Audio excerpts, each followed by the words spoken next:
Good evening, friends, and welcome to Tales from the Fireplace with my good self, Dorian Deathley. How are we all? Oh, I hope you're well. Just bear with me while I adjust my audible doodads. Just to make sure everything... Ah, there we go, that's better. I can hear myself waffling away in the ear. How are we? How are we on this fine Sunday evening? 1 minute past 8 here in the magnificent city of York. Probably a similar time in the rest of England.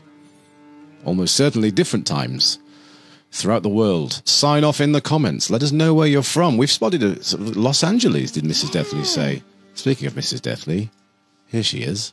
Hello. Hello, it's me, Mrs. Deathley. Mrs. Deathley's in the house. I'm in a different place today. You are in a different place. How exciting's that? We're using a slightly different setup at the moment.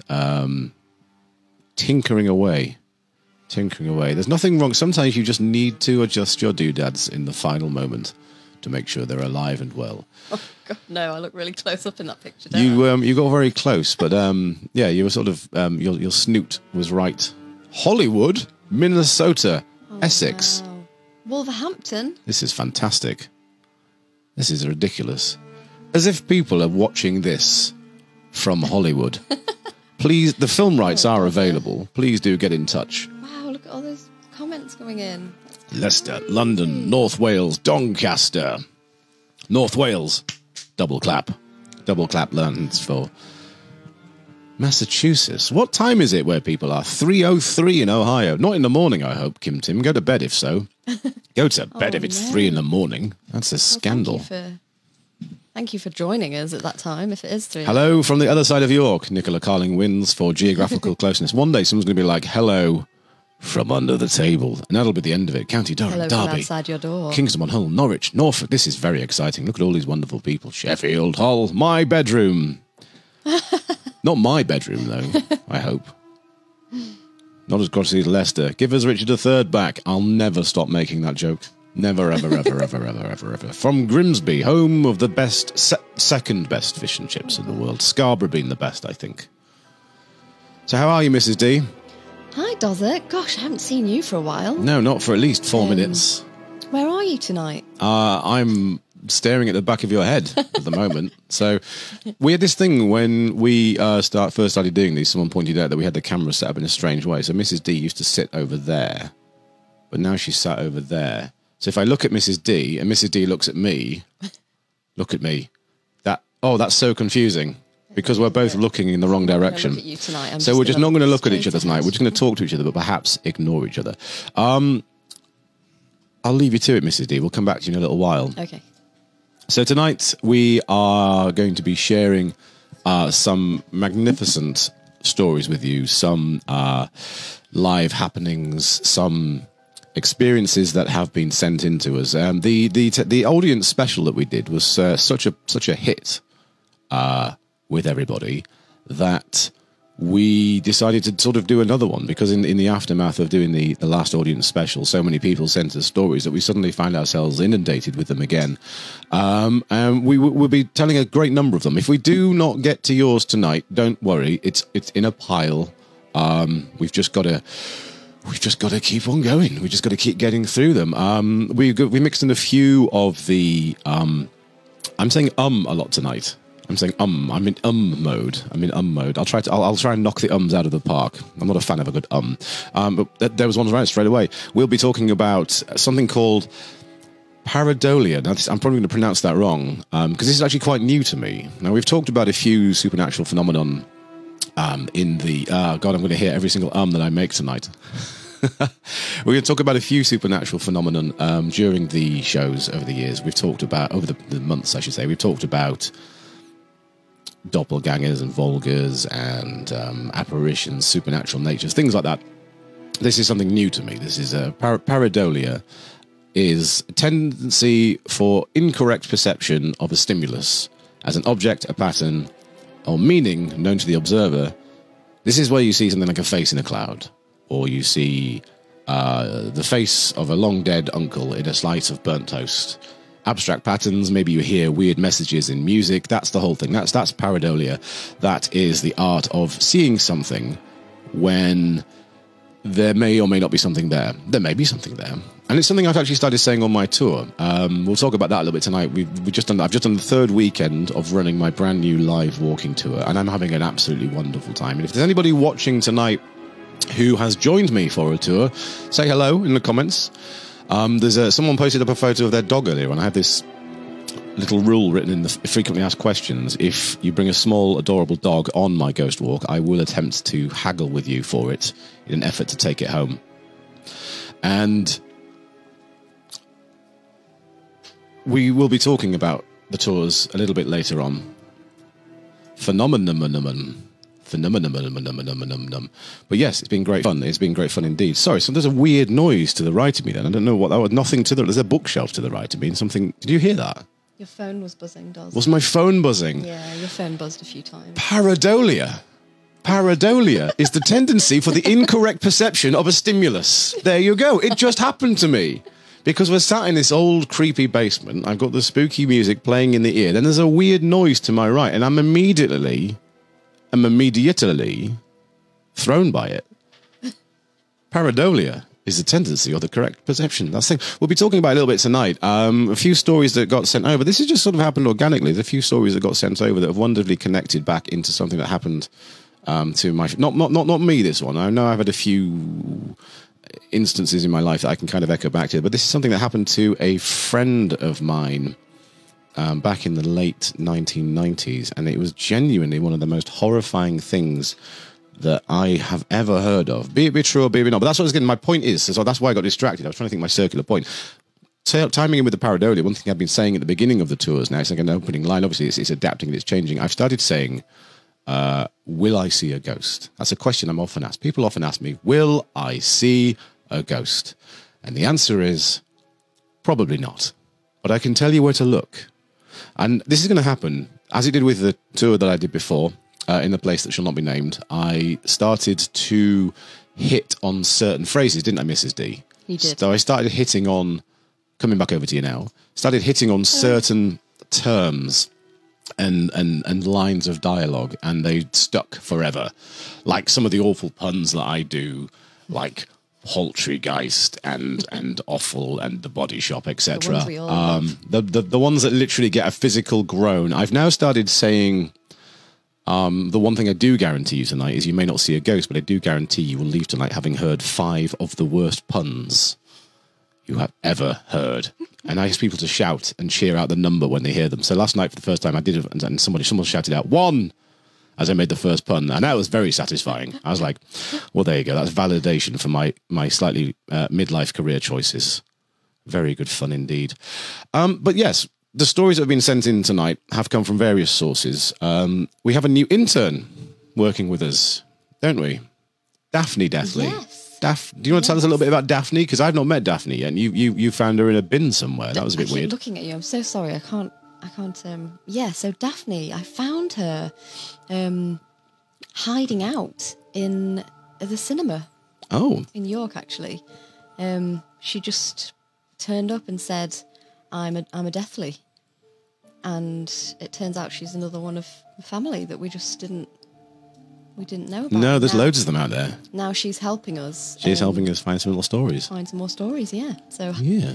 Hello out there, Daphne. Lovely stuff. Mrs. D, could you scoot a little closer into your muff, please? My little muffler. There you go. That's better. That's okay. better. I know we got a new gadget, and you haven't got a snazzy arm like I have. You're just a stick on a table. But if you could put your mouth closer to your muff, that would be greatly appreciated. Dorian. Greatly, greatly appreciated. I'll stop doing that now. So yes, pareidolia, and a few of the stories that have been sent in have kind of chimed in with that. And we have a few photos, and we've got a few videos to share. We have a story to share with you tonight, which is another listener story. It's one that was written by someone who they have asked to remain anonymous. Thank you, Richard Payne, for noticing my new waistcoat. Oh. My new waistcoat. Quick, before I get started, little story. I was out flyering on my first weekend, and I was wearing the blue suit with the red jacket that you probably have seen in some of the promotional photos that I did. And I received a couple of comments telling me that I looked like I was going to a wedding. And on the back of that, I may have gone and bought a black suit because I thought I found, obviously, there's the lovely swoopy jacket that we found in the antique centre, but I've also now got a black corduroy suit, which is very nice. 3-piece black Dorian's got a corduroy suit. problem I do when it have a comes to clothes suits. problem. I do have a He has a Aha! lot of suits. Paul Johnson, 1. Counting out the puns already. I enjoy Tess Humphrey has just said she thought the story was going to turn out that Daphne was a cat. You will meet our cats You one know day. as well. We do have a couple of cats at Deathly Towers, and I keep when we don't want to overload the Facebook too much. And I apologise. I will get to the stories in about a minute or so. I mean, we don't want to be posting on Facebook, too often to overly, clog up the cogs and whatnot. But I do one time, maybe this week. I always like a pet roll call, and someone sort of started now. I met a wonderful dog, maybe last night, I think, called Barney. Barney was wonderful, and I tried to buy Barney, as I do, but I didn't succeed. But a photo of Barney was posted to my wall, and I think it's about time that we do a bit of a pet roll call. Not now, not in this chat. I'm going to do a little post, and I'll introduce you to our pets. hold back your pets, please. We'll do a lovely pet roll call, because who doesn't love a good pets thread on the Facebook page? We'll do one of those one day. Spookier the better. Halloween is coming, etc., etc. But anyway, to business. I'm going to leave you alone for a bit, Mrs. D. We will come back. I'll be here. Before I proceed into the first story tonight, just a quick reminder that the virtual tip jar, paypal.me/Dotty and Deathly, is wide open to receive any kind of wonderful donations. So our first story tonight is from Daphne Deathly, actually. She did some research for us, and it was found on a website, which I will credit now. It was www.haunted-yorkshire.co.uk, a wonderful website. And it is called The Haunted Tree of Mexborough. And the story goes like this. Around the turn of the 1900s, a young girl was said to be hypnotized into such a state that she walked down to the River Don and hung herself. The area, locally known as the Ferry Bridge, is where the said tree stands. Legend says that if you go down at sunset, you can see the girl hanging from the tree, but you can never see the rope that she used. Several sightings have been seen by youngsters who use the area quite regularly. Excuse me. Now, there's an interesting thing about this. We're talking about young people seeing apparitions, standing out and seeing something of the other. That ties into a few stories dotted around York, not to give too many of them away. In particular, on Stonegate, there is the Old Star Inn, a wonderful tavern that opened up in the 1600s, and it is believed that there is a spirit in there who appears in the form of an old woman, and she's often seen walking up a staircase.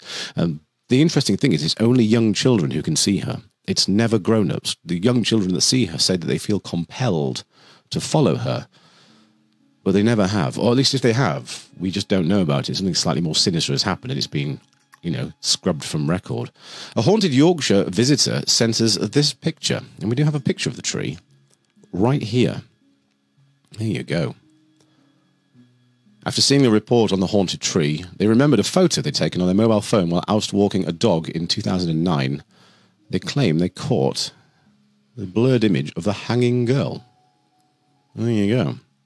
Make of that image what you will. Very interesting. It is a little bit horrifying.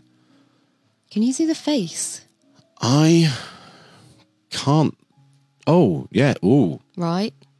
Because before, when I looked at it, I didn't see what I see this time.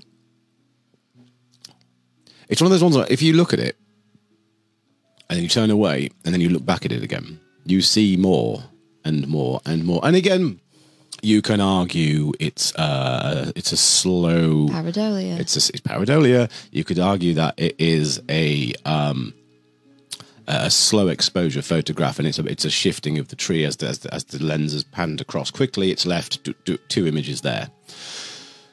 But here we go. Now, Mrs. Deathly, I don't think I've ever told her this story because it wasn't something that happened to me. It was something that happened to a friend of mine back in the 1990s. Now, I used to live in Scarborough, and we are, in fact, doing a episode of... Hello, everyone in the chat's like, that's pareidolia. Like, that's going to be the catchphrase for tonight. That's pareidolia. And that's pareidolia. Well done. That's number one. That's pareidolia. So here goes the story. So in the 90s, in the mid-90s, myself and a friend of mine, who I don't think he'll be watching this, and I'm not going to name him. But we grew up together in Scarborough, and we were friends throughout school, and we actually reconnected a couple of years ago, which was very odd. We both met each other. We hadn't actually seen each other for about 15, 16 years, and we both met each other at Mrs. Dee's place of work. And the first thing we both said to each other was, "Oh, you look the same, but like you've melted a bit," which, time. But anyway, he was walking home from a night out through Scarborough. And he was walking over this area called Manor Road, and there's a playground there, and it's got one of those metal slides on with the cage at the top. You know the ones I mean? Can you imagine that, Mrs. Deathley? So you've got the ladders that go up, and then you've got the whole thing there. So and then you go in the little cage, and there you are. So he was walking over the bridge, and he's had a couple of beers, and he looks over the bridge, and he said he saw a body hanging from the cage, and he saw a weird, as a car drove by, kind of the light spilled down the bridge, and he said he saw a fluorescent yellow item in the cage, and then there was a thick cord, and he said in a moment he put it together, and his brain thought what he'd seen. Basically, he thought he'd seen a young kid who'd hung himself with his paper bag.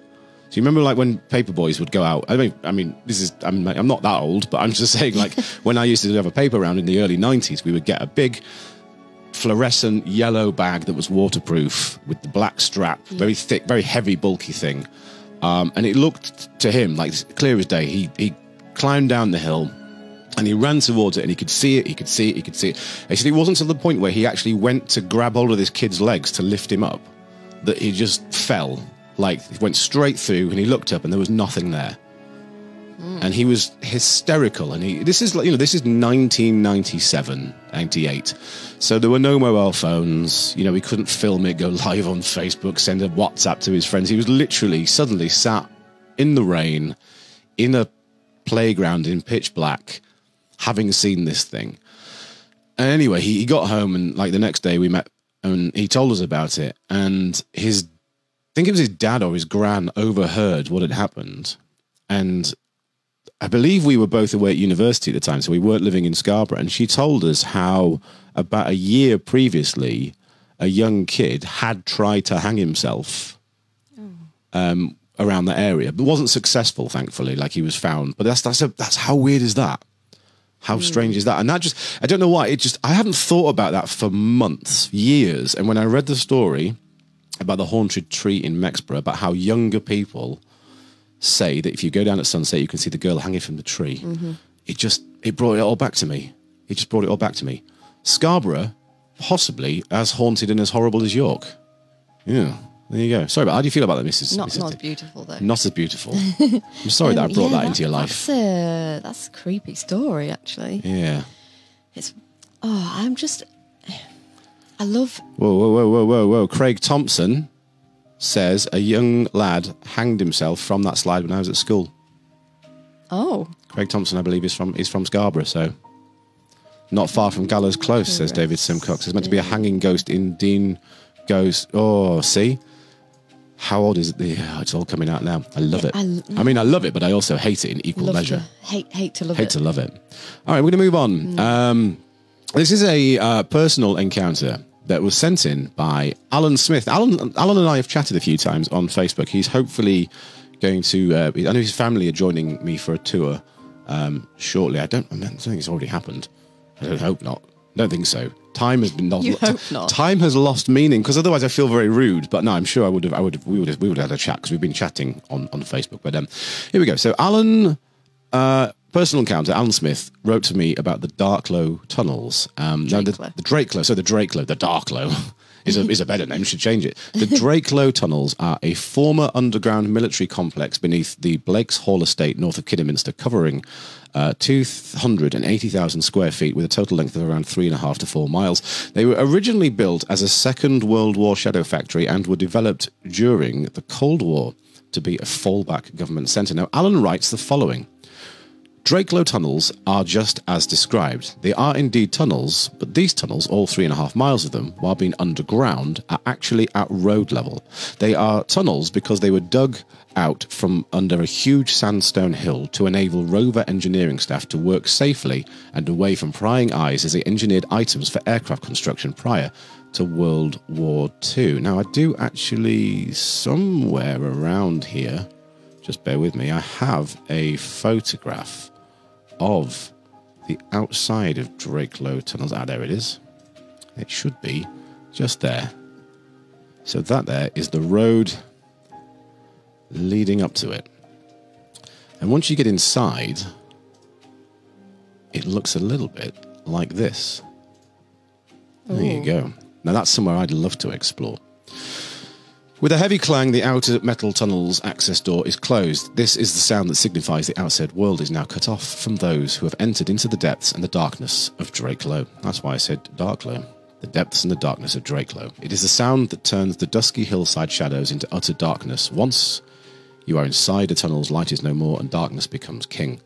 The crunch of sandstone can often be heard underfoot as one walks through the dark and lonely tunnels. Torchlight highlights the scars in the sandstone where chisels were used to dig out the tunnels. It also provides a view of the deterioration of what was once a hidden major industry base.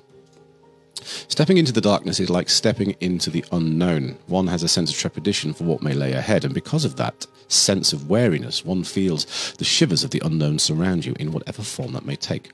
There is a great sense of the unknown as one walks through the tunnels. No one can hear a sound as we stand alone. Nothing of the outside world, no noise of the World War II machinery whose rumblings once filled those tunnels. There is nothing but silence and your own deep, apprehensive breathing. So stand alone in the tunnels, camera in hand to capture the atmosphere of the place. One places the camera in front of your face to take a photograph, but wait. What is this I see on the image I've just captured? Now, as you're going to see from the photos on the next page I'm about to share, something very odd was captured on the camera flash, and I believe it's right there. Look at that.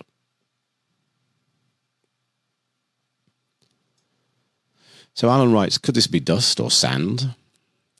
I've moved around and disturbed. The flash has illuminated it somewhat. He thought not. He thought maybe it's an insect. So he brought the image closer, and this is what he saw.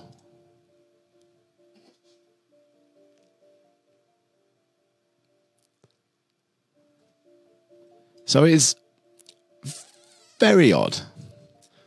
Mrs. Deathley is having a childish moment in the corner because she thinks it looks a little bit like something rude.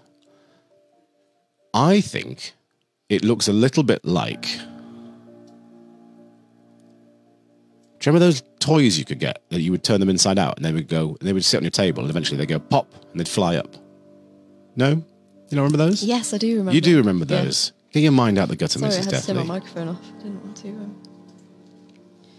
It's definitely more imposing, Alan, when you're zoomed out from it, for certain. It's a very odd little thing. Yeah. Because it's one of the things, when I first saw the wide photo like that, I thought it was like a dead pixel. You know, digital camera, pixels blown, something like that. But then I was like, I wasn't sure if it was a digital camera he took the photograph with. I think someone had a digital photo because there's a photo coming up in a moment that's got timestamps on it and stuff. But that's just really blown about the darkness. It's the detailing of it. That's the strange thing. Like, that's just weird. It is just odd, you know? Like, it's like... You often look at images and you kind of go, yeah, it's just one of those. Richard Payne says, to be fair to Mrs. Deathley, it does look a little bit like a bum hole. I mean, in particular, it looks a bit like one of our cat's bum holes, to be honest. But you know, red instead of black. That's exactly what I think. But it was like a face turned to the side. I just don't know what it is. It's just odd. It's just very odd. But anyway, when we move on, not away from this story, but to further us. Now, they headed further into the tunnels, and with every step, they got deeper into the darkness, also the unknown. The following incident took place, fortunately, when I was with a group of 4 friends, making 5 of us in total. We'd located ourselves in a section of tunnel that we felt offered us a true sense of the unknown. And indeed, as we approached one of the former offices that lined said tunnel, 2 male voices were heard emanating from one of the rooms. But of course, there was no one there. Standing just a few yards down from the offices, we split up in order to line both sides of the tunnels, with my 2 crutches leaning against the tunnel wall, me standing a metre away from them so I wouldn't knock them over in the darkness. We stood there wondering if we'd experienced some kind of paranormal activity. About 15 minutes later, with no one having moved, we would have heard the footsteps in the dark stillness, and with no lights on, we were completely taken by surprise when my crutches clattered to the floor. The noise made everyone jump and start to talk at the same time. A torch was flicked on. My crutches were indeed on the floor, but not only were they on the floor, they were in the middle of the tunnel about 8 feet away from where I had left them. They'd not just toppled over in their own space, it appeared that they'd been physically moved across the space. So this is, I believe, Alan, just before the moment happened. They took a photograph of him either putting the crutches down against the wall or picking them back up. But then there's something very strange in the foreground of that photograph. That's pareidolia. That's pareidolia. But then again, we're going to see this a few times tonight, this incident of this kind of clouding. It looks a bit like some kind of praying mantis. It does like a praying mantis. Maybe without sort of taking this too far into the realms of science fiction. You know, they say some government experiments took place. Maybe they were growing giant praying mantuses. But it's odd. Or it looks like do you know what? Actually, if you look at it, it looks like a man in a tricorn hat with a sort of Dick Turpin, like a long coat on, doing evil, spooky hands. I can see that. Very strange. But the idea that they had moved themselves across the space that's very strange. Very strange. The photograph was taken by Julie Sean King of Mr. Smith putting his clutches down. I'm going to have a chat with him when I see him. I'll have a little bit of a chat with him. Looks like a man shield himself. Yeah, Highwayman. Kim Eastkew has seen it. Highwayman. It's exactly what I saw. Yeah, it was like a Highwayman. Just kind of, don't look at me. Hiding from colonoscopy. So, what we're going to share next is a video from a lovely little pub in York, the Lamb and Lion, which is just tucked in next to Booth and Bar. In fact, I met a few people who were staying at the Lamb and Lion over the weekend who joined me for the tour. Thank you for coming along. This was a video that was taken some years ago, and I'm just gonna put it on. It's a video of their CCTV, and it's this door here that you want to be looking at.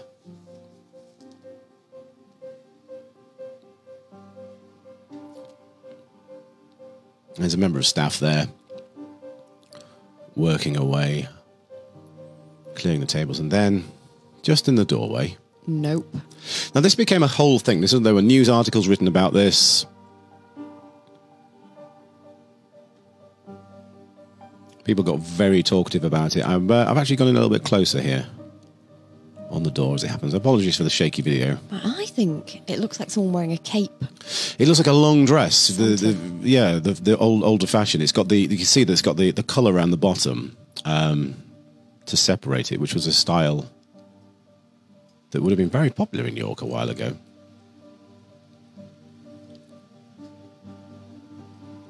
Yeah, very odd. Very odd. Lamb and Lion, though, is a lovely little pub. Just tucked in.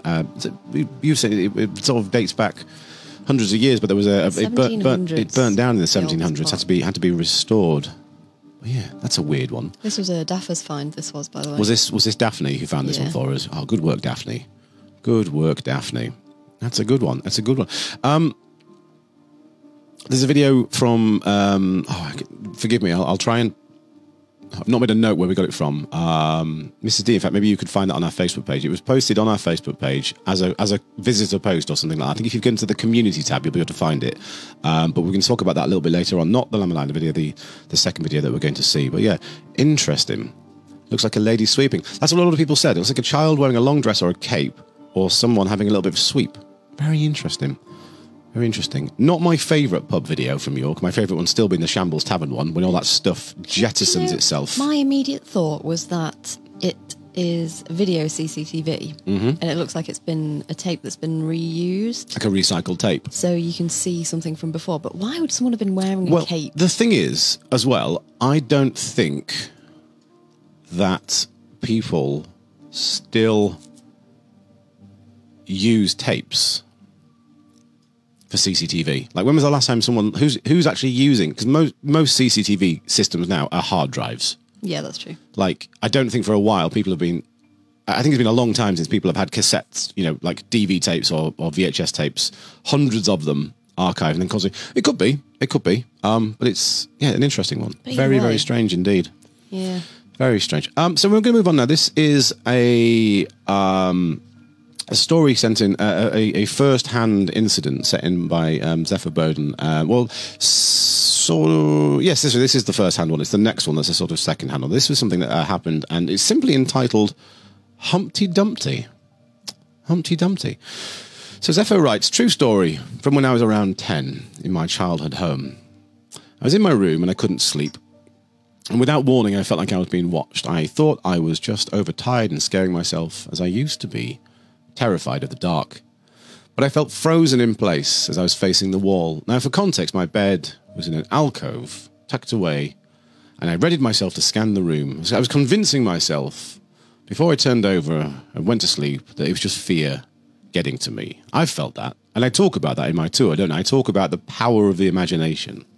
One thing I'm often asked on my tours, do you believe in ghosts? To which I often reply in a very smooth and professional way, I believe in the power of stories and the imagination, how you can see something and you maybe misinterpret it because, what is it, Mrs. Deathley?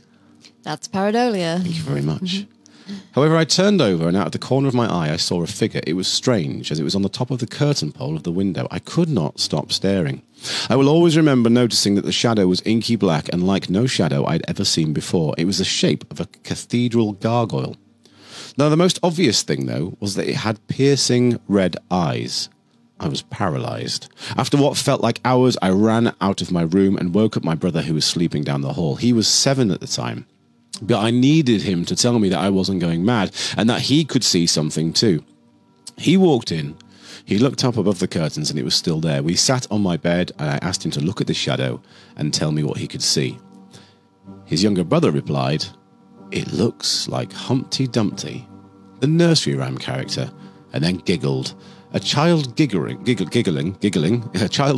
in the face of a ghost, I think, adds more horror to the situation, if anything. My heart sank. I was going mad, I knew it, and I felt sick. And then out of nowhere, he spoke again. "It's not like Humpty Dumpty, though, is it? Its eyes are weird." My heart began pounding. I hoped he would say exactly what he said next. I said, "What do you mean about the eyes?" He looked confused and said, "The eyes are red." I shivered, but I was so relieved because whatever this thing was, it appeared in a different form to my little brother than as I saw it, but there was no mistaking that we were looking at the same thing. We sat and stared at it for hours. We never moved, and neither did it. The most uncomfortable feeling was that I felt like it was telling me that it wasn't there for me, and I felt in my gut that it wasn't going to hurt anyone. My brother went to sleep, and I eventually settled. Now, there were other instances in the house around this time, but this was the one that stood out to me. That's a bit weird, isn't it? Mm. That is a little bit weird. You're right, Mrs. Deathley. You look very... I was just watching, because you left my camera on. Oh, I did. I'm sorry. Yeah, I got so lost in the... I was answering people's messages and I realised I was looking at my phone and I was just there looking like I was ignoring you. I've got rid of you now. But yeah, that was really creepy. Yeah.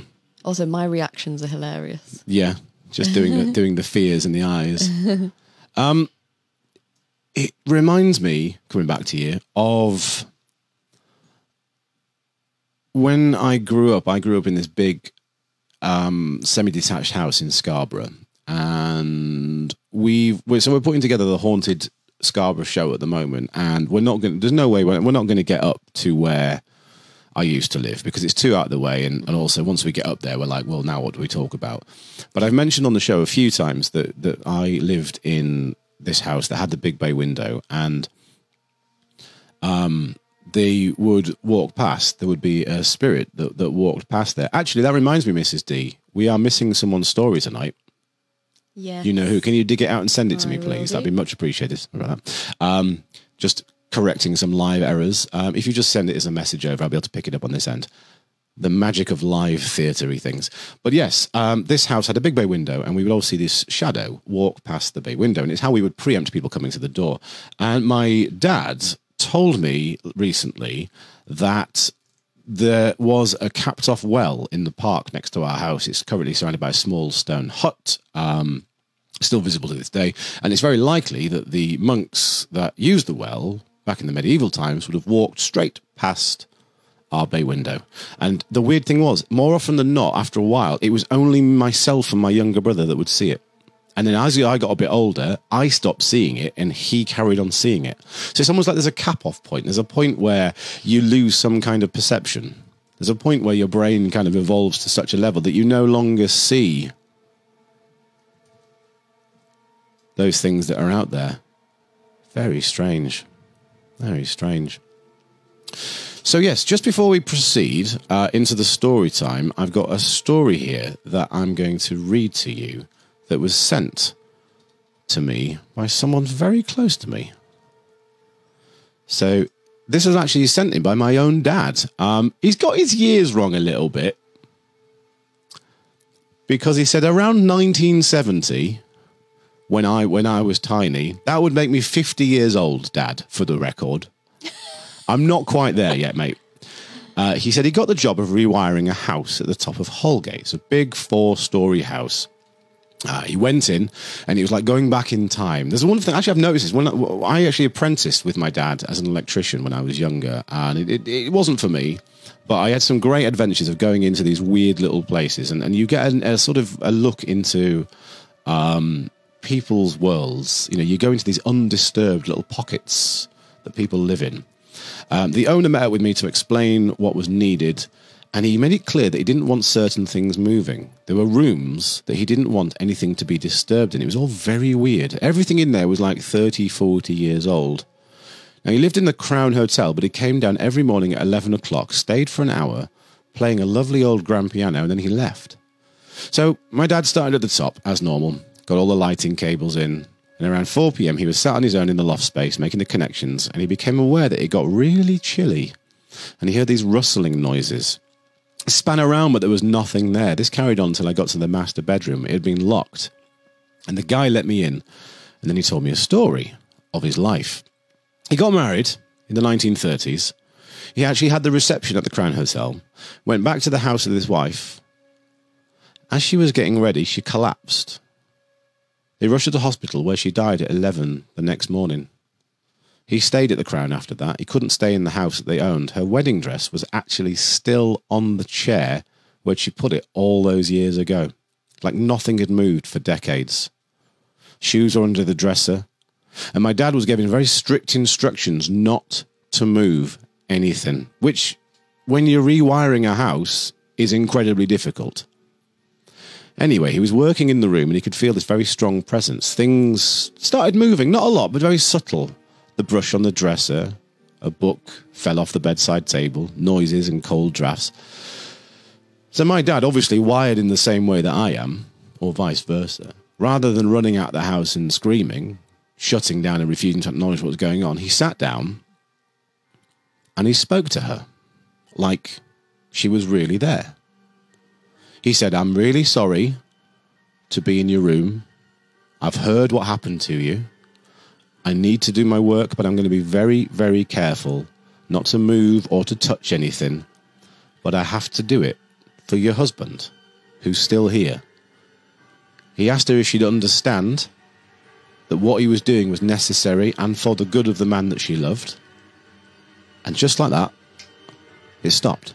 The temperature settled, the noises. And when he was finished, he went round with the guy, showed him the work that he'd done, and he was very happy, and he tipped him £20, which back in the 1980s was at least $500,000. So that was incredible. It was a week's wages, actually, back then. And as he was leaving, was my dad, the chap he'd worked for, called him back and said, "Oh, by the way, my wife says thank you very much for your consideration." Aww. Look at that. That's amazing. I've never heard that story before.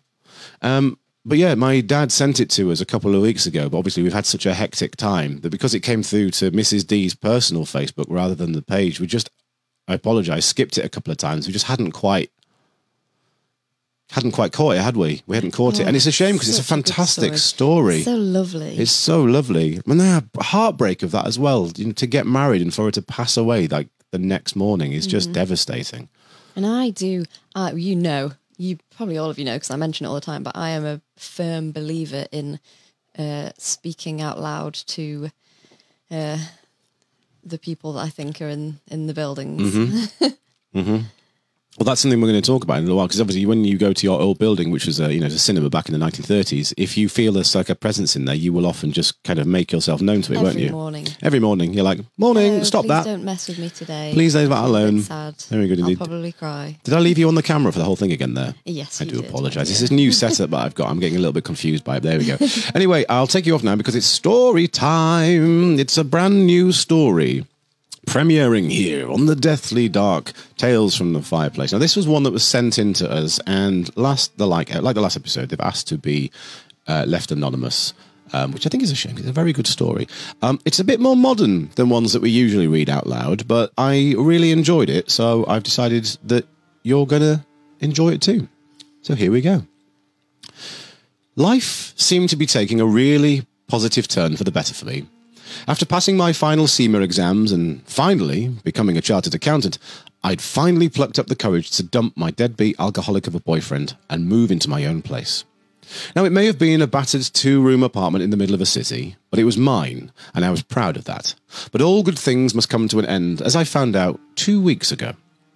Whilst doing my shopping in Asda, I suddenly began to experience intense chest pains and a shortness of breath.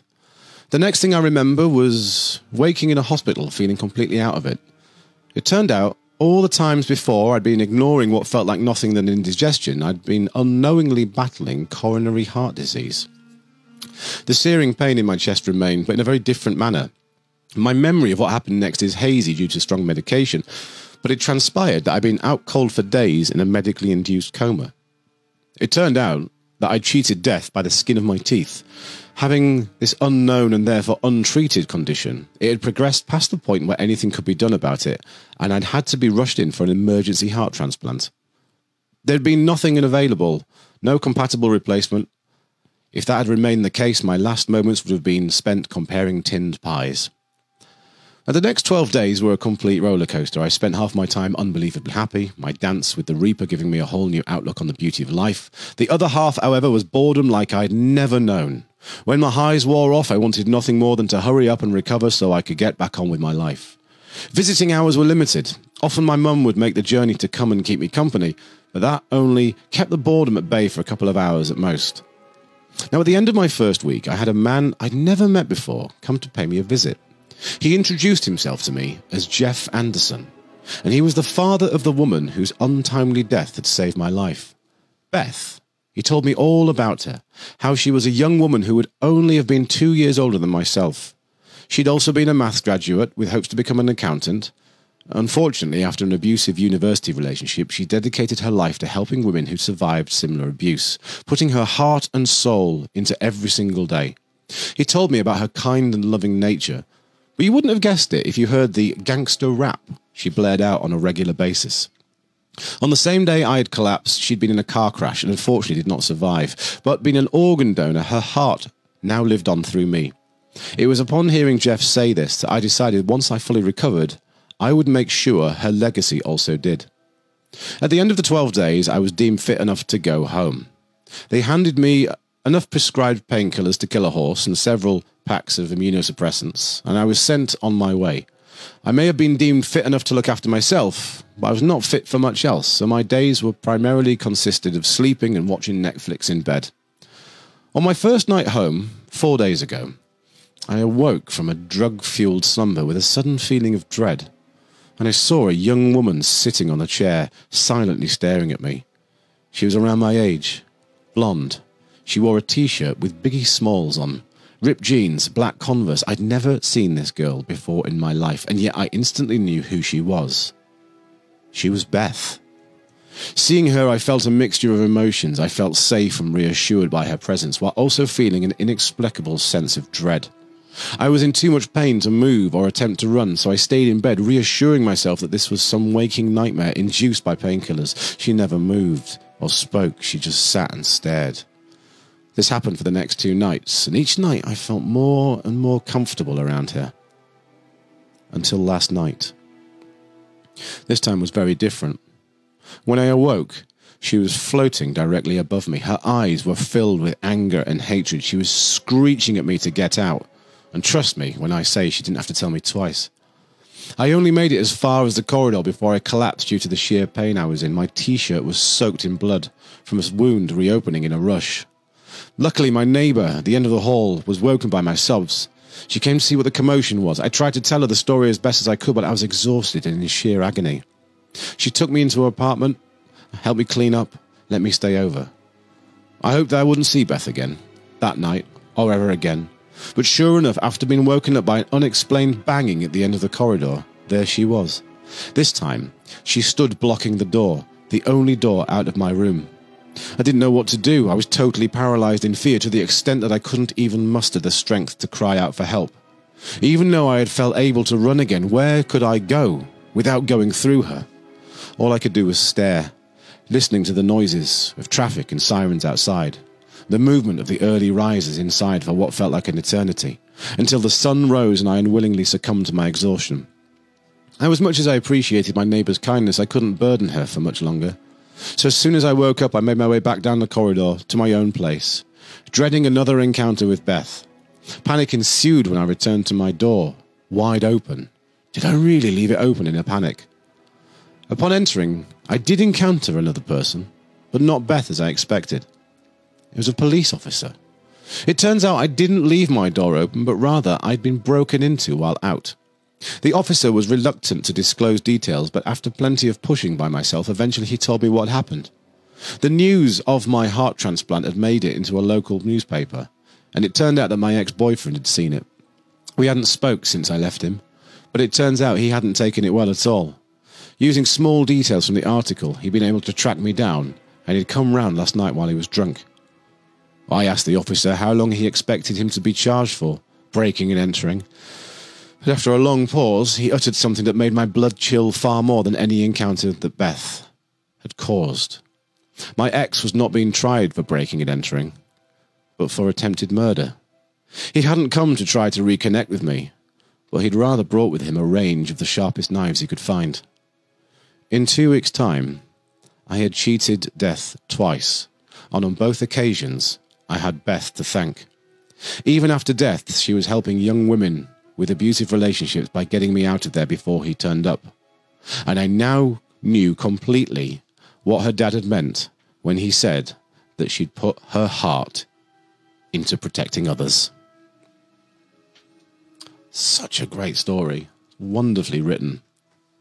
Yeah. Let's get some claps going in the chat, please. Oh. Clap emojis in the chat for that one. That was fantastic. What tells me that that was a good story is that everybody went quiet. Yeah, not a single mention in the comments there. That's wonderful. Thank you very much for sending that in. That was really good. I say we'll likely go back to the more classical stories going forward. But after we read one out, look at it! Wow! People in the chat loving it. Goosebumps, fantastic. Now, outside of the deathly dark universe, Mrs. D and I are actually aspiring filmmakers, and we've made a few short films over the years and a feature film, and we want to make films for a living ultimately. And I'm going to get in touch with the chap that wrote that, and I'm going to ask him if I can adapt it into a 5-minute short film, because I think it would be fantastic. Oh, so I'm sure whoever that anonymous gentleman we'll have a little chat about that one. Very modern and a not particularly difficult one to film, I think. So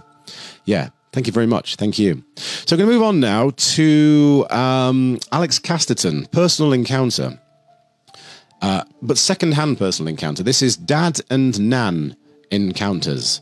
Now, Alex wrote to Mrs. D to tell us of a couple of encounters that his dad and his Nan experienced. We shall begin with his dad's encounter, and this is what Alex writes. Years ago in Redditch, there was a pub called the Star and Garter. It was a very old pub in the 80s and 90s, and my dad would work there as a bouncer, and also would help in the kitchens and sometimes put the beer barrels away, and he also helped to close up. One night, when he was closing up, he was heading upstairs, and he saw a figure of a grey old man wearing a top hat. He tells me to this day that he jumped 12 stairs in fright to escape the spirit. He's always been a bodybuilder, never really been bothered by this sort of thing, but it really shook him to his core. And this was back in the 80s, and the pub is now houses as it was knocked down. And apparently, ever since then, there haven't really been much incidents around this part. And that's the thing I talk about on my tour, that I talk about how the demolishment and the disturbing of old bricks and mortar can either release or disturb something. It's a story that I don't often get time to do on the tour.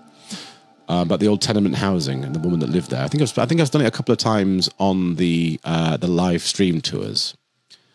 His nan's experience is a very tragic one, actually, happening in the 1940s when she lived in an area called Greathorn. Now, she had a brother called Clifford, and she loved him dearly, but as children do tend to do, they had a scrap and a falling out, and she was furious, and she wished something upon him. Wished harm upon him, and she regrets it to this very day. And Clifford was tragically hit by a reversing car and died. Very upsetting. This is a nan's childhood days, in that you would just leave doors open, and sadly the worst that could happen in fact happened.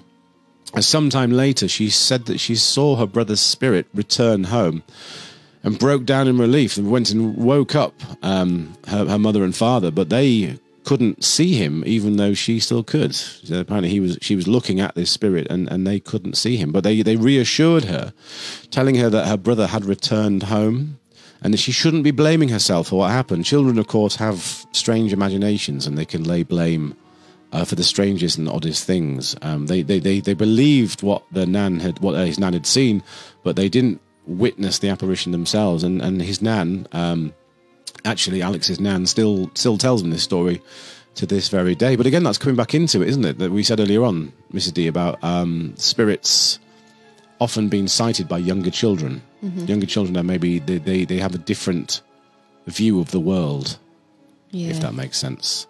Yeah. Oh, it's very sad, isn't it? It's very sad. Very sad story, that one is. I know Alex said that him and his dad would be watching it tonight, and they light candles when they watch.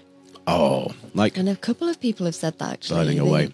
They have a little candle lit on a shelf. Oh, do you know what would be lovely? If you're watching this and you've got a particularly atmospheric setup of it, take a photo of it and send it to us in a message. Oh, yeah, messages. And we'll make a little gallery on the Facebook page. Yes, show us your little space as you're listening to these stories. So moving on now, this is a story from Kath Price, Personal Encounter, and the story is entitled Cover Hog. Ooh. Cover Hog. And there's two stories actually to share here, but the first one is called Cover Hog. I have two experiences to share with you, Mr. and Mrs. Deathley. The first happened in a house we rented in Acombe, in York. From the moment we moved in, I felt uneasy in that house. I never liked to be alone. If my husband went out, I would lock myself in the living room until he came home. I always had a feeling there was someone or something watching me, and one night this feeling manifested into something physical. We were in bed asleep, and I felt the covers being pulled off me, thinking it was my husband being a covers hog. I nudged him, and I told him to stop it. And that's when it said it wasn't him. At this point, we both grabbed hold of the duvet and we started pulling it back up towards us, but an invisible force was actually dragging it away from us. Truly terrifying. Now, the thing about this experience that makes us uncomfortable is it was a shared experience that neither of us can explain away. The second story was one of sleep paralysis. Never had it before or since, thank God. It was a horrific experience. I can vouch that I had it once in my life, and it's genuinely horrific. I awoke to a crushing, breathless feeling. What I saw gives me chills to this very day.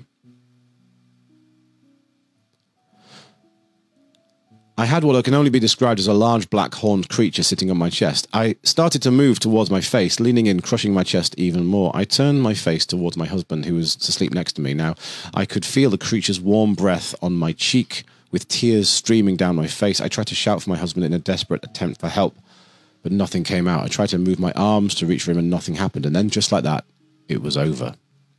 Now, that one has a striking parallel to the story of the bar guest of York and the chap who's I nearly said his name then, but I won't. So for those of you that don't know, very quick rundown. I tell a story of the bar guest of York, the bear ghost. It's meant to be an apparition of doom and hatred and dread, and it appears as a large black dog, and it follows people through the alleyways and the darker areas of York, and it can follow you home, and that, what I've just described, can happen. And I once told the story to a gentleman about a year ago, and about 6 months down the line, he awoke in the middle of the night to experience that exact sensation. There was someone standing on the chest, looking down, the red eyes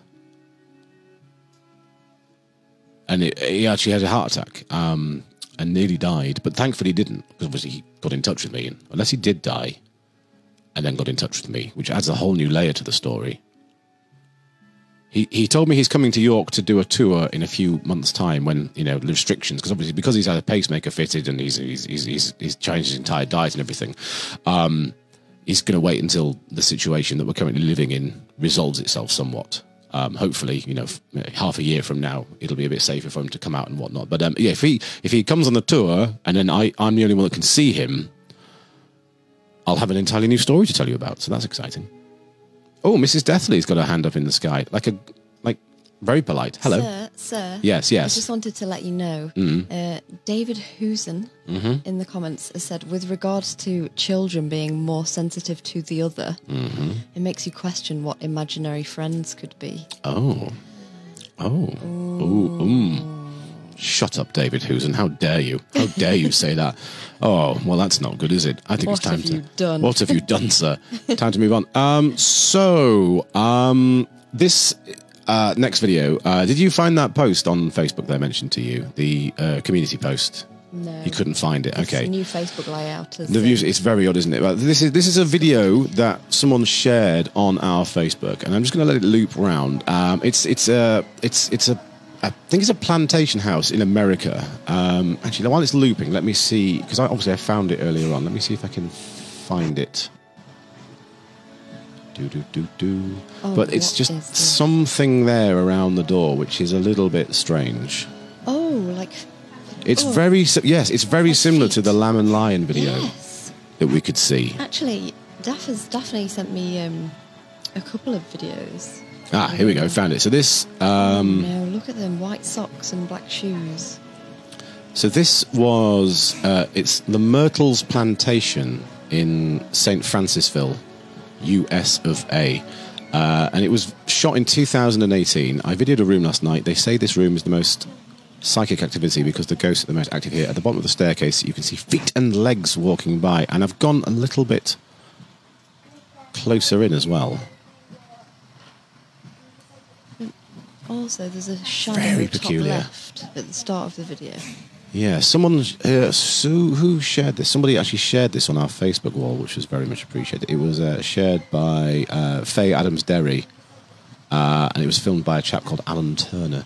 Or at least Alan Turner shared it into the Haunted Realm Paranormal group. So it's a fantastic little video clip. It's very strange. Very, very strange. Child's legs. Again, Dave Bardi says, looks like a cat. Ghost piano, someone says. Might be a child's legs with long white socks. It's interesting how so many people see so many different things. That's what fascinates me. It fascinates me that immediately some people see what many see. Some people see something slightly more explainable. Ghost piano. Ghost piano. Ghost piano. Feet or shoes. There you go. So this next set of stories came in from John Scott. Am I right? John sent us these a while ago, didn't he? He's very patiently waited us to share them. I feel like they've been a while now. I was talking to him yesterday, actually.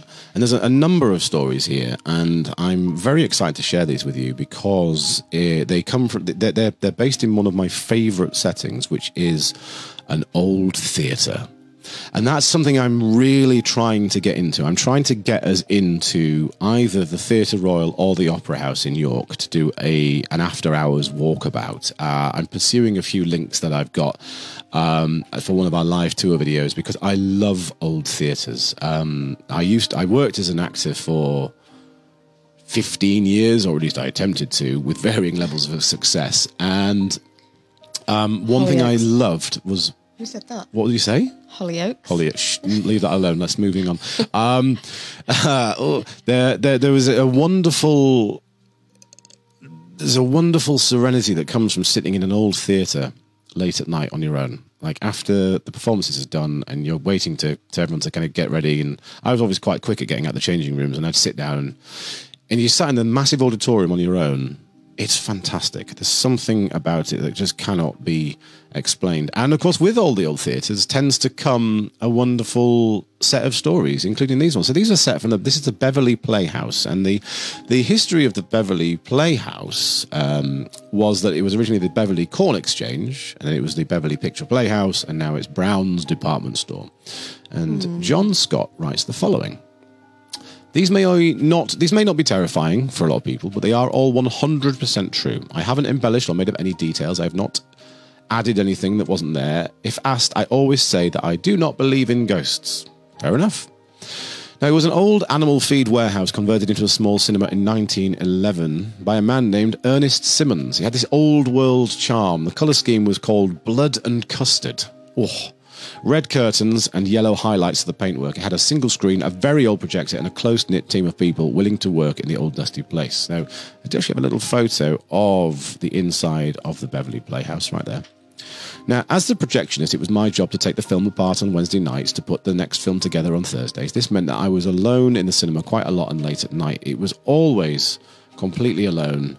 I was always completely alone in the building on Thursday nights. Now, the doors were big and old. To be secure, I had to lock myself in as the staff left. And once alone, I would return to my projection booth and on Wednesdays reduce the massive reel of film into smaller 20-minute reels. Alone. Mostly in the dark. The old light system meant that I would have to walk to the front of the auditorium with a torch, turn off the lights, pitch black, and then walk back through the cinema to the side door with a dodgy torch. Talk about swallowing fears. The sense of being watched in the dark was quite something. You get this, don't you, Mrs. D? When you're moving around your theatre, your cinema on your own, you get a feeling, don't you? Everything that... it was John, isn't it? Mm-hmm. Everything that John has said in this so far is exactly... I was a projectionist of 35mm film for 5 years, and I had to do exactly that, being in the dark all day, all night, making up films, and it's actually a really creepy situation to find yourself in. Well, even being in here on my own too late at night is very unsettling. I'm not, you start to get in your head a little bit, and that's very odd. As you were. As I was. So story number 1 from John. Somebody stopped my prank. Every Wednesday night, the local ghost walk would end at the cinema. They liked it because the cinema had seats, it was warm, we'd leave the lights on in the dimmed ambient setting. It was a nice and warm place to sit after wandering the streets. One night, there were 2 members of staff, myself and the cashier, and we thought we'd play a bit of a prank on the tour. Now, I believe it was near Halloween. We decided to wait to the end of the tales and to drop a chain, which we used to secure the doors upon closing. From the balcony to the floor at the back, the crashing noise would, of course, make them jump. They came in, they took the seats, and the tour guide sat on the stage to tell the stories. Whoa, whoa, whoa, whoa, whoa. Hang on. You let the ghost walk into the building at the end. Yep. That is fantastic. Yep.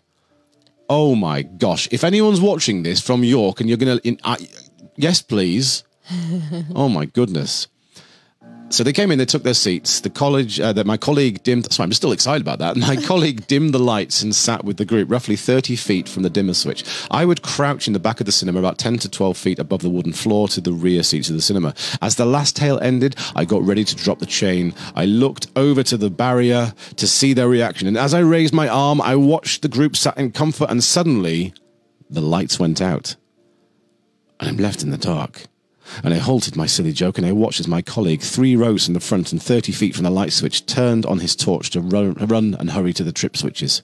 Powered up again, the lights were brought back slowly from the dimmer. He looked at me, and I looked at him, 80 feet apart. No one was near the junction box. I was at the back watching. My colleague was sat in a small audience of the ghost tour. Someone had flicked the light switch, not tripped a switch on the consumer unit. The physical light switch had been flicked to off inside of a closed box 30 feet from the nearest living person. Swallowing my fear that night as I left and locked up was utterly terrifying. Now, this is something that going into being a ghost tour guide and talking about the death and the misery and whatnot, obviously you want it to have a sense of humour. But also, you have to be careful that you don't disrespect the stories in any way. I walk a fine line.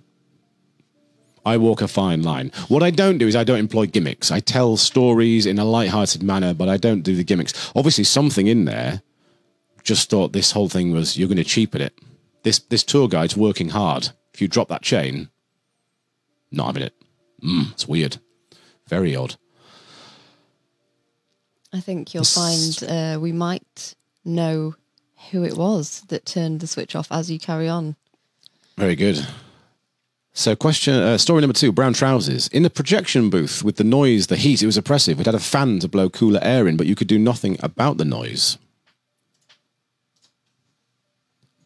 Staff would come to the office to drop off cash, to rest, or to chat to the projectionist. The custom was to clap when you got to the top of the stairs. 3 quick claps, and you knew someone was upstairs with you. The projection booth was a little odd because the projectors had to be in line with the screen. The projection room was lower than the first floor of the building by 3 feet. There were 2 steps to get up to the first floor of the building. As such, when people walked past, you would be looking up at them. Now, occasionally, you would see a pair of trousers walk past the projection room without any clapping, and you'd think, who's that? And you'd go to see. The first few times you walked into the upstairs room, you would find no one there. It would make you want to run screaming. But as you worked there for a few months and years, you just got used to it. Did anyone clap? Were they brown, loose trousers? Not jeans, as most of us wore. Did anyone say anything? Well, it's probably the ghost of Mr. Simmons. After a while, I didn't even go to look. It's interesting, that one, isn't it? How you get used to things. Mr. Simmons. Mr. Simmons. I think it was him. Do you think Mr. Simmons flicked the light switch? Like he was like, I'm not having that nonsense in my building. Yep. Good old Mr. Simmons. And the final story, a man in the audience. The man who converted the Corn Exchange into a cinema was an amateur filmmaker, making reels about life in Beverley. He was a film and cinema enthusiast. He would sit in the audience and watch films and offer advice to the staff on their performance. How smiley they had to be to sell more popcorn, ice cream or chocolate. How out of focus the film was, if it was too quiet or too loud. This was from the days of silent movies and onwards. Tragically, he has since died. As projectionist, I look through a small glass window to see the film was in focus and watch the audience. Roughly 20 minutes into the main feature, the ice cream seller would take the cash box from the front office, bring it to the back of the cinema, through the door, up a ladder, past the projection booth, and into the back office where we had a safe. I had watched this happen from time to time, and we had a new lad working at the cinema. He was bright and pleasant, about 18 years old. I noticed that as he walked through the cinema, he would sort of flinch as he walked past the start of a set of stairs that led to the balcony. He'd just casually walk along and then suddenly turn his head at the same point each night. And once, I finally decided to ask him about it. Why do you flinch, Mark, when you walk past the stairs? He looked quizzical. When you go past the bottom of the stairs, you sort of jerk your head. He looked at his feet and finally said, I keep seeing something out the corner of my eye. What? He said, it's daft. There's a bloke there. I keep seeing this man, but when I look again, he's not there. So I told him. That's where Mr. Simmons sat. He said something very rude and laughed it off, and I continued, No, that's where he sat. And he pressed a doorbell to control the volume. Mark was now convinced I was talking bull, trying to scare the young kids. He was about 4 years younger than me. And I explained further. He'd sit and he'd watch a film. If it was too quiet, he'd press the doorbell once. Too loud, he'd press the doorbell twice. As Mark left that night, I walked to the door to lock up with all the staff, and I pulled back a small section of curtain at the bottom of the stairs, and Mark looked at the old Bakelite doorbell button. Have you ever seen the blood drain from someone's face? It's quite startling. Mark quit the cinema that week.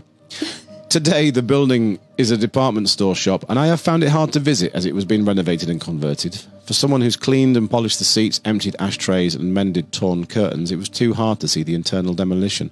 The last time I was stood where the projection booth was, I was surrounded by women's underwear and feeling a bit like Father Ted. I have to wonder if there is a figure of a man sat 6 feet from the new floor, appearing at night and pressing a long-gone doorbell. Oh, cheers, John. That was very much appreciated. Yeah. Those are 3 stories. I know we dedicated a lot of time to John Scott and the Beverley Playhouse, but there's such wonderful stories. He told me to pick one, but I was like, I'm just going to tell all of them. They're all very, very, very, very, very good. Very good. When I was younger, I did my kind of theatrical training at the Stephen Joseph Theatre in Scarborough, but the original one that's down near the Valley, and this is where Alan Ayckbourn started his career, and the college appropriated the site, and I think it's probably flats now. I'd imagine most of these old buildings are flats, and there was definitely something very strange about there. It was like a weird connection of weird, pointless rooms. There was the main theatre itself. There was the theatre, like the theatre in the round, and then if you went on the back of there, you had all the run around, and then there were like little broken up rooms, and there'd be a door, and you go into a room, and there'd be nothing in there, and then there'd be another door, and you go through, and then there'd be a long corridor, and there were loads of rehearsal rooms and dressing rooms and things like that, and it was just very strange. Mm-hmm. It was a very strange building, and it had that weird aura to it that old theatres have, and that smell as well of the rough red seating that folds out. Oh, I know that smell. And I would often sit in there on my own in the darkness, because I was weird even at the age of 16. And I'd just sit there on my own in the darkness, eating my packed lunch, just thinking, I love these places. And even now, 24 years on, I can't get enough of them. No. Now we're going to head into our final couple of stories now, and this is a personal encounter from Malcolm Edwards. So, he writes, while I was at college in Wrexham, part of the halls of residence were made up of accommodation blocks that housed pilots and personnel associated with a local RAF station, RAF Wrexham. So, it was our wont, being students in our early 20s, that if we'd had a bit of a night at the student bar, followed by pizza, about one by one, we'd start tootling off to bed, myself being quite conscientious at the time. I'd be aware that lessons were starting quite early. Now, around 6:15 on a Monday morning, I awoke clear-headed and very alert, with a great need for the bathroom. If you take my meaning, I do take your meaning. A 40-year-old man, I know exactly what it's like to need the bathroom every 5 minutes when you're in bed. Now, the bathroom in our block was a communal affair up to towards the middle of the building. Half was for males, half was for females. My bedroom was out towards the outer half of the male wing, and about halfway down there was a fire door with a hydraulic arm that had a tendency to slam. Aware of this and aware of my cohabitant's delicate nature, I was keen that it didn't slam, so I placed my arm on the door in an attempt to ease it shut. In doing so, I looked down the corridor that I just came from towards my room, and I saw a figure cross the corridor and enter the room next to mine through the nailed-up door. Our rooms were made up of 2 rooms from when it was an RAF accommodation block, so we had 2 doors. One we used and one that was nailed up. I went to the bathroom and I returned to my room with that incident. When I got back into my bedroom, I looked at the clock and it was 8:30 a.m, 2 hours later, but it felt to me like only a few moments had passed. The whole episode got me interested in the local area, and it was during the research I learned of the RAF station. A few weeks after an initial incident, I decided to go and look to see if I could find the station myself, and so armed with an ordnance survey map and some photocopies of the older maps of reference, I set off. It took me about 45 minutes to get to the location I'd identified, and I was just able to see the old airfield control tower, and I was aware that I was being observed. There were a couple of houses nearby with a couple of cars outside, with a gentleman cleaning one of them, and it was then that I started to hear a noise in the air which seemed to come over from the direction of the airfield. I looked across but couldn't see the source of the droning, but as I got closer and loud, it got loud. I knew I was going to fall over at some point, but as it gradually got louder, I went to approach the gentleman who I'd seen previously, but he wasn't there, and neither were the cars I've also seen. Instead, there were some more period cars there, dated, I would say, to the 1940s. Confused, with the droning now becoming quite loud, I looked back across the airfield and there were a number of aircraft approaching and landing. I stood for a few minutes, strangely entranced, watching each plane approach, land and then taxi away. I counted 11 or 12. It was around this point I passed out, and the next thing I remember, the gentleman who was cleaning his car trying to rouse me and asking me if I was okay. He gathered up my bike, took me across to his house to give me a drink. I recounted my experience to him. And apparently, what I had witnessed was the homecoming that never was. An entire squadron that was based there went out on a mission, and every single one of them was lost. Unfortunately, through some very bad planning, the squadron flew straight into an ambush and no one returned. Malcolm had seen these planes finally return to the base that was long gone. Oh, I like that. I like that. Ghost vehicles, something we've not really touched upon here. No. But yet, there are a couple I've unearthed for the Haunted Scarborough episode. There is talk of one of the A roads leading into Scarborough, a haunted hatchback, which, my word, am I excited to share with you in a couple of weeks' time. When's Haunted Scarborough? Not next week. Next week is the City Walls, then it's another one of these, and so Haunted Scarborough is 3 weeks away. So, yeah, keep an eye out for the event when it goes live. Mrs. D, you look like you have something to share. No. No? Just, you just looked over. I don't think that John is watching at the moment, but his friend Sally is in the comments, and she was saying it was very sad when Beverly Playhouse got turned into Browns. The department store, yes. Yeah, it appears that the bells are back again. Yes, a lot of people last week heard the bells and they thought, oh, there's bells. I think it's part of the soundtrack. I think at a certain point, because I could hear them tolling away there, I think once we've been going for about an hour and a bit, we get the bells, the bells, the bells, the bells. Deborah Contessa says she saw a ghost train once. Oh my goodness. There's a whole thing. Let us know. Let us know. Send it in. Send it in. So yes, before I head into our final images and our final story of the night, do send us these stories. The best way to send them, Mrs. D, is via the Facebook page. Yes, please, yes. If you have sent us one and we've not read it out, please give us a little nudge, because we get you've got to remember, when we first started doing these, we had maybe 100 to 200 of you lovely people out there that like the page, and we're now coming up to close to 3,500, which is bonkers. So when I say, please send us a message with your ghost story in, we will get about 100 to 200 at the same time, and it's just me and Mrs. D trying to keep up with it all. So we promise we're not ignoring anybody. It just sometimes we get a little bit, oh my goodness me. It's very satisfying, but at the same time we get a little bit overwhelmed by the sheer volume that come in. We feel a little bit sad when we realise we've missed somebody. So if we haven't, don't feel offended or sad. Just give us a little bit of a nudge. Not right now. Wait till the show's finished, because we've got it. Otherwise all the notifications start coming in and blah blah blah blah. Anyway, the final story of the night, and this was sent in by Rachel Sarah Roberts, who I had the pleasure of meeting the other night. She actually joined me for a tour around York, and we had a little chat afterwards when I walked back into the city to meet I did a private hire at 10 o'clock that very night, and they both walked back in with me. So Rachel writes, York is our second home, and we really want to go back. I thought I would tell you a couple of experiences that we've had. Now, the good news is after writing this, they've come back.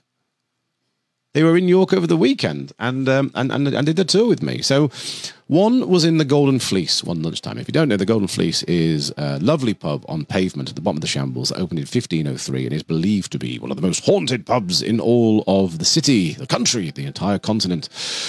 We were sat at this table having just ordered food, as you would, and suddenly the salt and pepper pots started to move towards the edge, and they fell off the table onto the chair next to me. I put them back on the table, and the same thing happened again. We quickly finished our food and drink and left. The second is while we were on a ghost walk. We were in Bedern, and I saw two little kids in white holding hands and skipping down the side street towards the houses. They went straight through a wall and simply vanished. Now, Bedern is an area of York that was previously known as the Bedern slums, and to walk through there 40, 50 years ago would have been quite a dangerous thing to do. There is a Bedern Hall. It's not far from, St. Andrew's Evangelical Church. I take the tour straight through there, and there's an immediacy of the change of atmosphere. You go from Goodrum Gate, which is very loud and rowdy and full of life. There's lots of outdoor seating and eating areas at the moment. And you go through Bedern, and in a matter of seconds, the atmosphere completely changes, and it's magical. Like it's silent. You can barely hear a pin. It's just amazing. It's wonderful, and I tell some very lovely stories down there. But it was, of course, not far from the original site of the York Industrial Ragged School. There's lots of old tenement housing, and a lot of young children who were very poor and unfortunate would have lived where Rachel witnessed these two spirits moving along. Whilst having a break from the madness of the city, York is quite mad to be fair, we went to sit in the grounds of the Holy Trinity Church. Now, after about 5 minutes, I started feeling uncomfortable, like something didn't want me there. We got up to leave, and I had a really sore neck. And I wondered if I encountered Sir Thomas Percy. Who knows? Thomas Percy was beheaded in York, I believe. It's a little bit out of my wheelhouse, that one. I believe he was buried around the Holy Trinity Church. And like many spirits, like Walter Calverley and William Dove and John Neverson, the highwayman that preceded Dick Turpin,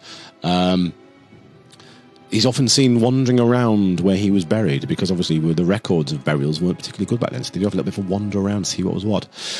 And finally, this is one that has a photograph to accompany it. The strangest experience was following a ghost walk, and we were walking towards the Theatre Royal to get the bus back to our hotel when we stopped outside of St. William's College to take some photos of the east window of the York Minster. That's a really big one that towers over College Street. My husband took 3 in quick succession, and when we looked at the middle one, there was a strange mist coming out of one of the upstairs windows of 5 College Street. Now, if you don't know about 5 College Street, again, I'm not going to go into too much detail about it because I talk about it on my tour. It's known as the Plague House. It's got a very unfortunate story dating back to the 1700s there. Now, 3 photos were taken. 2 of the photos were completely clear, and the middle photo looked like this. Now, from where they're standing there, that looks to me like they're just standing around, not far from where the Plague House is. Now, I use this term when I'm showing people around York: historical jigsaw. A lot of York is made out of the white limestone, the Minster, the Walls, Stonegate, Clifford's Tower. But then there are parts where you can see the red bricks of the Victorian times, you can see the lath and plaster of the fashion that was the Tudor times, and they would have been standing outside the best example of this historical jigsaw when this photo was taken. And I just find that very, very, very interesting. Oh, thank you, Tess Humphrey has corrected me. Thomas Percy's body is buried under Whitmer Gate, and his head is buried at Holy Trinity. That's something they would do to stop people. He must be tall. He must be. Oh, can we please get some claps in the chat for Mrs. Deathley for rolling out the best joke of the night? Oh my gosh, you're right. He must, if he's all, yeah, stretch all that way. This is something that you. So Thomas Percy's body is buried under Whitmer Gate, and his head is buried at Holy Trinity. That's fast. I didn't actually know that. Thank you, Tess. I'll look into that. That's awful. Bloody hell. This is something that they would do, like similar to the hanging, drawing, and quartering, when they would decapitate you, head on a spike, cut your body to pieces, and then bury you all over the place. The idea is if your body is separated, you can't find peace. And if you're buried in an unmarked grave, you can't find peace. There's so much clapping going on in the chat now. I can't believe you waited to the last minute and you've completely upstaged everything that I've done. I'm so sorry. I was very disrespectful when I said that. Mr. Percy. Badumtish. Thank you for that. No, I mean, I'm genuine. I'm constantly learning. I've been obsessed with the history of York for about 7 years now, and I've not even scratched the surface of it. Like when I get asked to do bespoke tours for people, I have to go off and kind of in more knowledge. But you're amazing. 10 out of 10, Mrs. D. 10 out of 10. But yeah, it's a very odd photograph. Just to go back to it one final time. The other 2 photos completely normal, yet that it reminds me, it's similar to Alan and his crutches. Remember that? Yeah, and it sorry, I just sniffed right down the mic. Also, it's similar to sorry, the videos, isn't it? We get a lot of these, don't we? Misty. Yeah, it's so similar. Now here's the thing. I've mentioned a few times, I'm a photographer outside of this spooky life that I live, and I can often spot when I see a photograph, I can kind of go, yeah, well, that's probably going to be due to long exposure, slow shutter speed, high ISO noise, poor development of a film. But when it's on a phone and it's a digital camera and you see that mist, I've got genuinely no idea what it's going to be. It can't be a double exposure because that's not how digital photography works. It's not a blurred image because the Minster is razor sharp. It's one of those ones that I literally no idea. Very strange indeed. Well, that brings us to 9:24. I think that's about enough from me and Mrs. D. You had fun, love? Oh, I've had a really good time. Oh, I like hanging out with you lot. I do like hanging out with you lot every Sunday night. We need to be a bit more organised because we kind of came into this one a bit rough, didn't we? It's a bumpy landing. It takes quite a while to put all this together, all the stories and all the little. You got to get all this working properly. And we've been playing around with our technology a little bit because it takes us. How long does it take? It takes about an hour and a half to set everything up. Mm-hmm. But we've managed to get it down a bit now because we're using. This is a different camera. I mean, how does it? I think it looks quite. I think it looks better than the other one. The camera I'm using now is really simple to set up in comparison to the other one. I think it looks better than the other one. I look really tan. Oh, you're certainly not tan, so... I'm certainly not tan. It's a lie. It's an absolute lie. But thank you, friends. Thank you very much indeed. If you have enjoyed yourself, virtual tip jar, paypal.me/Dorian Deathley. Mrs. D is going to post a link, I think. Is that what you're up to at the moment? If you do have any stories to share, please do share them. Send them over to us via the Facebook page. We'd love images as well. Images. If you've got any photos of anything that's a bit odd or videos, let us know. Send us as much information as you can. We'll often rewrite it so it's sort of in our tone, and we'll pop it out there. But yeah, cracking night. Lovely. Fantastic. Next week, afternoon, I can't remember the exact time. It's going to be our live walk around the city walls. Now, just to put some light onto what that's going to be, it's not going to be a huge historical deep dive into the city walls. It's going to literally be like, it's just us, a bunch of mates, having a walk around the city walls. I'll talk about a few stories that I know here and there, but I'm not going to have a book. I'm not going to be talking constantly. You're just going to enjoy the sights with us. We'll just go and see what we can find. If we can spot anything a bit weird, we'll get some close-ups of it and stuff. I'll maybe do a little bit about the ghosts and things like that. Yeah. There are videos on the internet, on the YouTubes, that will go deep down into the history of the city walls and whatnot. That's not what we're going to do. We're going to do our own sort of weird little brand of it, and I want it to feel, because it's the middle of the day as well. Yeah, and anything that comes in to the tip jar on that day, we're going to donate a percentage of it to the Friends of the Walls, which are a wonderful volunteer organisation who look after the walls, and I assume, give them a good brush when they get a bit mildewy, sort of look after them and whatnot. It's weather permitting, because if it absolutely is hammering it down and it's a high wind, we can't get up there. If that's the case, we'll walk around the outside of them. But yeah, it won't be an evening one next week, so make a note. It's in the middle of the afternoon. I think it's like 4 o'clock, 4 o'clock, something like that. So keep an eye out. And then the week after that, we'll be back doing another Tales from the Fireplace. And then the week after that, of course, it is Haunted Scarborough. Ooh, and then I think that gets us towards October time. Where, of course, you can join me for a tour of York in around Halloween time. I think I'm doing 11 days in a row, with some nights having 6 o'clock and 8 o'clock tours on. By then, it could be quite dark, though. So, yeah, come and join me for a real-life actual tour. I'll be back out on the streets of York Friday and Saturday this week. Come, join me, hear about some horrific goings-on. And on that note, I think I'll let Mrs. D say goodbye. Say goodnight, Mrs. Deathly. Good night, Mrs. Deathly. I thought maybe we weren't going to do it ever again, but apparently we're going to do. Please, can you do a Tales Around the Fireplace about Hull? All about Hull? Harriet Anderson, all about Hull? That seems very greedy. Maybe we will do. Lee Halliday, 3 p.m. for the walk around the city walls. Thank you, Lee. Very much appreciated. But on that note, good night. Take care. Be well. And I'd say go home, but you're already there. So no effort needs to be made.